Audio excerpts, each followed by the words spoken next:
Sugatan ng dalawang batang lalaking magkapatid matapos gulpihin umano ng ama ng kanilang kalaro sa Pagadian City.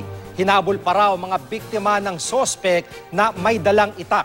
Si Mav Gonzalez sa Alerto 24. Sugatan ng 12 anyos na batang lalaking magkapatid sa Pagadian City, Zamboanga del Sur matapos gulpihin umano ng ama ng kanilang kalaro. Nagtamo ng mga sugat sa iba't ibang bahagi ng katawan ng biktima. Kwento ng biktima ang itatago natin sa pangalang Boyet. Naglalaro sila ng tagu-taguan sa harap ng kanilang bahay kasama ang babaeng anak ng sospek. Nasugatan daw sa tuhod ang batang babae nang matumba ito.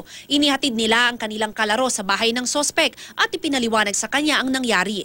Pero hindi ito pinaniwalaan ng sospek at bigla niya umanong pinaggugulpi ang mga biktima. Hindi raw nakontento ang sospek at hinabol pa sila ng itak. Hindi naman maitago ng ina ng mga biktima ang kanyang galit sa sospek. Ayon sa kanya, dati niya nang nakaalitan ng sospek matapos niyang tanggihan ang hiling nito na makikabit siya sa linya ng kanilang kuryente. Anak, ilang gibugno, di na po na pwede nga, ilang kulataon ako anak. Nagsampa na ng reklamo ang ina ng mga biktima laban sa sospek. Tumanggi naman ang sospek na magbigay ng pahayag. Mav Gonzalez, Naka-Alerto 24.